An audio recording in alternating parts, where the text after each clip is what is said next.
Hola a todos. Quiero agradecer al Dr. Alberto Campos García por la gran oportunidad de hablar en esta importante conferencia. Estoy seguro de que juntos podremos marcar la diferencia, una diferencia exitosa en las estrategias que estamos empleando para abordar esta pandemia del coronavirus. Una vez más, soy el Dr. Jimmy Gottman. He dedicado muchos años de mi vida a la medicina académica, tanto como médico de urgencias como profesor de muchos estudiantes y médicos. Sin embargo, he pasado los últimos 20 años casi totalmente enfocado en el sistema inmunológico, particularmente en el papel que juega el glutatión en la salud y la enfermedad. Para mí el glutatión es una gran pasión y he escrito extensamente sobre el tema. Mis libros están disponibles en varios idiomas, incluyendo en inglés y en español, y pueden acceder a estos libros en el sitio web que aparece en la diapositiva. Lo ven allí, www.glutatión.org. Primero les voy a contar algunos aspectos básicos del glutatión antes de comentar sus funciones relacionadas con el COVID-19. El glutatión es una molécula muy simple, compuesta de 3 aminoácidos. Los primeros 2 son muy comunes, el glutamato y la glicina, pero el tercero es mucho más difícil de encontrar en nuestras dietas modernas y en forma bioactiva, la cisteína. Ahora bien, el glutatión tiene muchas funciones en nuestro cuerpo, las cuales ya he abordado en presentaciones anteriores, aunque la más reconocida es su función como antioxidante. De hecho, muchos autores se refieren al glutatión como el antioxidante maestro, porque potencializa todas las funciones antioxidantes al recargar y reciclar los antioxidantes comestibles como la vitamina C y otros. Lo que es notable es que, aunque el glutatión sigue siendo relativamente poco conocido por muchos profesionales de la salud, existen más de 150,000 artículos sobre el glutatión en los principales sitios de investigación, como PubMed.gov. Solo para ponerlo en contexto, PubMed solo tiene 66,000 artículos sobre la vitamina C y 44,000 artículos sobre la vitamina E. Bien, ahora, esta diapositiva es una de las que más me interesa que entiendan. El glutatión, cuando se toma por vía oral, no sirve para elevar los niveles de glutatión intercelular. Se descompone rápidamente en el tracto digestivo, sobre todo por la enzima GGT, gamma glutamyl transferase, que sus niveles particularmente son altos en el intestino humano. Ahora bien, para producir glutatión en el cuerpo, dependemos de nuestras propias células para su fabricación, y para lograrlo necesitamos abastecernos de los precursores, o una nutrición específica que las células necesitan para producir su propio glutatión. Como hemos mencionado antes, el nutriente más importante es la cisteína, y tenemos que suministrarla en una forma que sea digerible y que pueda sobrevivir al largo viaje que va desde la boca hasta la célula. El aminoácido libre cisteína por sí mismo no es muy eficiente ya que se oxida muy fácilmente, y es por eso que para lograrlo necesitamos usar una sustancia como la NAC, N-acetilcisteína, o una proteína más grande como la proteína aislada de suero no desnaturalizada. De modo que teniendo claro cómo se produce el glutatión en nuestro cuerpo, veamos ahora algunas de sus funciones. De manera muy breve, el glutatión es la molécula principal de señalización y control de todas las funciones metabólicas de redox. Juega un papel importante en la desintoxicación celular de compuestos orgánicos e inorgánicos, y uno de sus mecanismos más interesantes es la capacidad de mantener una gran respuesta inmunológica, apoyando la función y la multiplicación de los leucocitos. De hecho, la función inmunomoduladora del glutatión es lo que impulsa la investigación sobre el uso del glutatión directamente como agente antiviral. Existen muchos documentos donde se describen estas propiedades antivirales. Se ha comprobado que el glutatión produce efectos contra diferentes patógenos virales, incluyendo la gripe, el SIDA, la hepatitis, el herpes y el resfriado común, entre otros. Por lo tanto, no es de extrañar que se hayan hecho grandes esfuerzos para investigar si el glutatión puede ayudarnos en la estrategia para combatir el COVID-19. Creo que una buena forma de empezar es revisar algunas de las consideraciones teóricas que se hicieron antes de entrar en el tema de las intervenciones clínicas. Este trabajo realizado por el doctor ruso Alexei Polonikov fue una de las primeras investigaciones sobre la relación entre el glutatión y el COVID-19.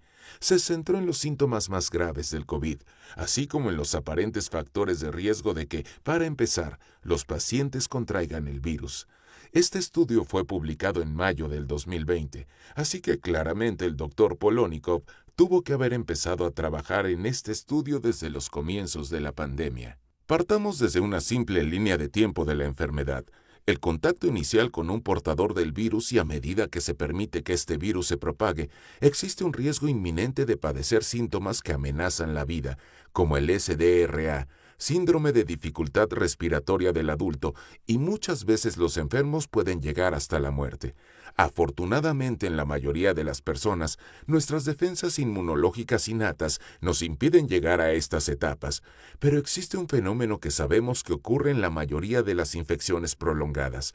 La protección viral en contra de una infección en particular deriva en la disminución progresiva del glutatión, y con el paso del tiempo, la enfermedad se vuelve más seria.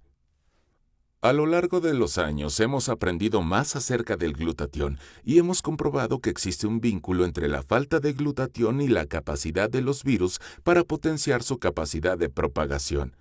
Esto se observó por primera vez en la década de los 80 con la epidemia del VIH-Sida. La falta de glutatión también conduce a un estrés oxidativo más grave o a daños generados por los radicales libres, y esto genera una configuración perfecta para presentar niveles altos de inflamación. Todo esto provoca el SDRA y, en el peor de los casos, hasta la muerte del paciente. Por lo tanto, hay que preguntarse: ¿existen situaciones en las que la deficiencia o falta de glutatión pueda agravar aún más la situación del paciente, además de la enfermedad viral? ¿Existen condiciones que predispongan a la deficiencia de glutatión? Bueno, podríamos remontarnos a la década de los 70, cuando claramente se demostró que los niveles de glutatión estaban comprometidos en el proceso de envejecimiento. Se estima que en los seres humanos aproximadamente se reduce el 10% por cada década de vida después de los 20 años. Sabemos que los fumadores presentan una disminución significativa de la protección antioxidante, especialmente del glutatión. Hay muchas enfermedades crónicas que claramente se relacionan con la deficiencia de glutatión. Veamos algunas de ellas. Muchas enfermedades pulmonares se presentan por un bajo nivel de glutatión. Muchas enfermedades cardíacas se relacionan con un bajo nivel de glutatión. Los pacientes de diabetes casi siempre presentan bajos niveles de glutatión, igual que la obesidad, los problemas hepáticos, y podríamos seguir añadiendo más enfermedades a esta lista. Por lo tanto, los puntos importantes son: número 1. Todas estas condiciones son también condiciones de deficiencia o falta de glutatión. Y número 2. Estas mismas condiciones son las que se consideran de alto riesgo por complicaciones graves del COVID-19. Esto es muy importante que lo entiendan. De manera que Polonikov fue un poco más lejos. Quería respaldar su argumento de que la disminución del glutatión se relacionaba con la gravedad del COVID-19. Así que durante la recopilación de datos de todos los pacientes, observó varios parámetros. Aquí les muestro los datos de algunos pacientes. 2 pacientes con enfermedad moderada y 2 pacientes con enfermedad severa. Para la enfermedad severa se consideró a los pacientes que tenían neumonía, y se puede ver que los que tenían la enfermedad severa también tenían el espectro de otros síntomas, como fatiga, dificultad para respirar y dolor muscular. Y también se puede observar que la duración de la enfermedad era muy diferente. Los casos moderados duraban días, mientras que los casos severos duraban semanas. Y observen aquí, cuando se les tomaron las medidas de glutatión, hay diferencias muy claras entre los grupos de pacientes con enfermedad moderada y severa. Cuando se tomaron las medidas de estrés oxidativo, como se esperaba, había una tendencia a presentar un daño más grave en el grupo de pacientes con enfermedad severa. Y cuando se comparó la proporción de estrés oxidativo con los niveles de glutatión, se pudo ver el desequilibrio que existía en estos pacientes. Por supuesto, se trataba de una muestra pequeña de pacientes. Sin embargo, fue suficiente para consolidar su argumento teórico y hacer que mucha gente lo entendiera. Veamos otro trabajo que analiza la fisiopatología que se puede dar en esta situación. Este estudio fue realizado por los americanos Poe y Korn, también en mayo del 2020. Estoy seguro de que lo encontrarán muy ilustrativo. Ellos argumentaron que la NAC, N-acetilcisteína, sería una solución efectiva contra el COVID-19. Una vez más les recuerdo que la NAC eleva el glutatión. También estoy seguro que la mayoría de ustedes saben que este nombre que ven allí se refiere al COVID-19, pero por si acaso SARS-CoV-2 es otro término para el COVID-19. Ahora bien, desde la primavera del 2020, hemos aprendido mucho más sobre el mecanismo patológico del COVID-19 y desafortunadamente hemos descubierto que es mucho más complicado de lo que nos habíamos imaginado. Pero veamos un modelo simplificado que se refiere al SDRA. Usaremos el síndrome de dificultad respiratoria del adulto como marco para esta discusión. Así que en algún momento, el virus, una vez contraído, tiene que iniciar sus procesos de propagación. Y también sabemos por estudios previos sobre otras enfermedades virales que el glutatión ha sido considerado como un eficaz elemento que impide la propagación del virus. Por lo tanto, su utilidad aquí es evidente. En casos más graves, los pacientes con COVID-19 pueden requerir oxígeno suplementario. Tanto la propagación del virus como el suplemento de oxígeno, en última instancia, conducen a un aumento del estrés oxidativo y al daño de los radicales libres. Como hemos discutido anteriormente, la función más importante del glutatión es combatir el estrés oxidativo y el daño de los radicales libres, así que de nuevo su utilidad es evidente. Sin embargo, si las defensas inmunológicas y las defensas antioxidantes son inadecuadas, el paciente puede llegar a tener una lesión pulmonar. En una lesión grave, a menudo se complica con una tormenta de citoquinas. En este momento no tenemos el tiempo para profundizar en el tema de las tormentas de citoquinas, pero esencialmente es cuando las moléculas del sistema inmunológico inflamatorio reactivo atacan a las células huésped como daño colateral cuando están atacando a las células virales. Y es aquí donde la literatura se vuelve aún más interesante. El glutatión es considerado un elemento eficaz para bloquear diferentes citoquinas inflamatorias, incluyendo la IL-6, TNF-alfa, la proteína C reactiva y otras. Esencialmente aquí, el glutatión puede actuar como un antiinflamatorio, y los médicos están haciendo grandes esfuerzos para eliminar la inflamación de las citoquinas y evitar que el paciente presente SDRA utilizando altas dosis de esteroides.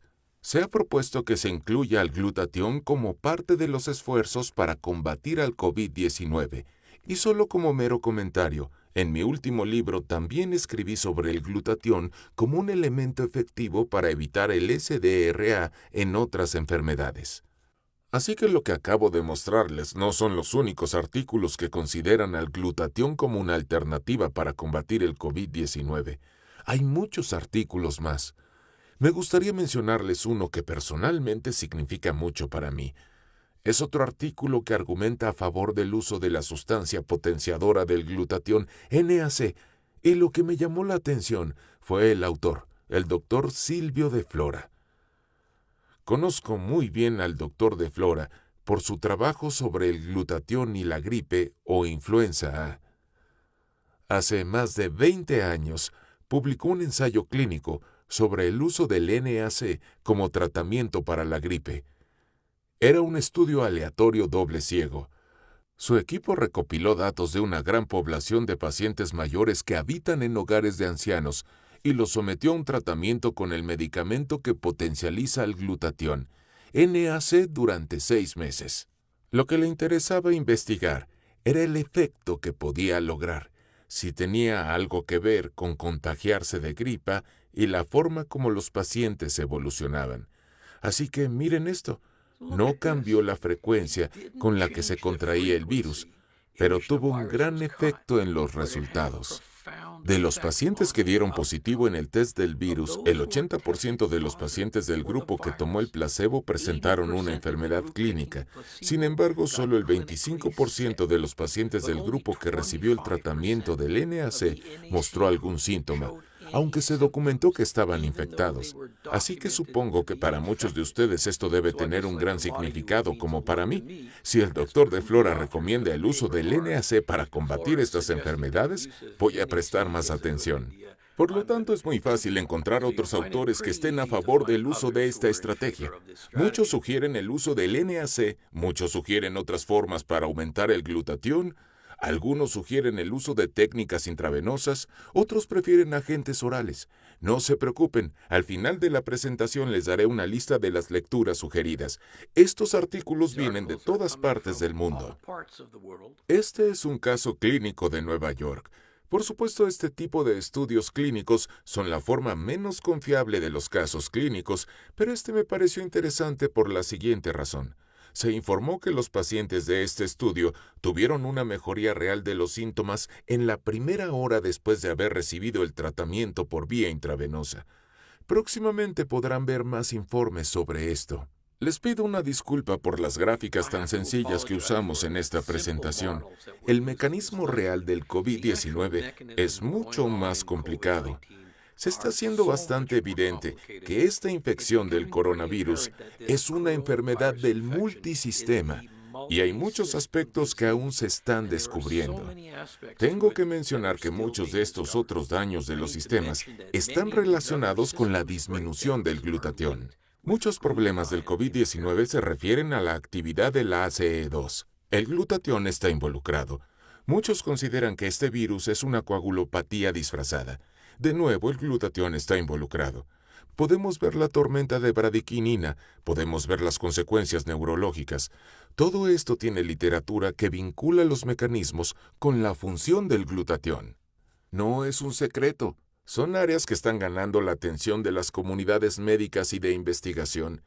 Una visita rápida al sitio clinicaltrials.gov revela una lista en constante crecimiento de los ensayos clínicos que se han planteado o que ya están en curso para estudiar la relación entre el glutatión y el COVID-19. Echemos un vistazo rápido. Aquí están algunos de ellos. Disculpen la letra tan pequeña. Les invito a visitar el sitio web clinicaltrials.gov para que puedan verlos con más detenimiento. Por ejemplo, uno que realmente deseo ver es el estudio del Instituto Sloan Kettering de Nueva York. Es un área que cada vez gana más terreno. Y si alguno de ustedes participantes de esta conferencia son investigadores o tienen la oportunidad de estudiar el COVID-19, me encantaría poder estar en contacto con ustedes. Tal vez podríamos trabajar juntos. Y finalmente, en las últimas 3 diapositivas les mostraré algunas referencias a las que pueden acceder.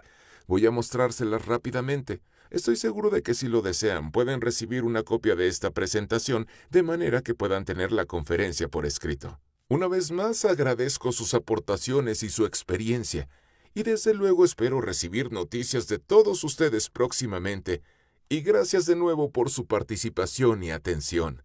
Les deseo lo mejor para su salud y cuídense. Muchas gracias.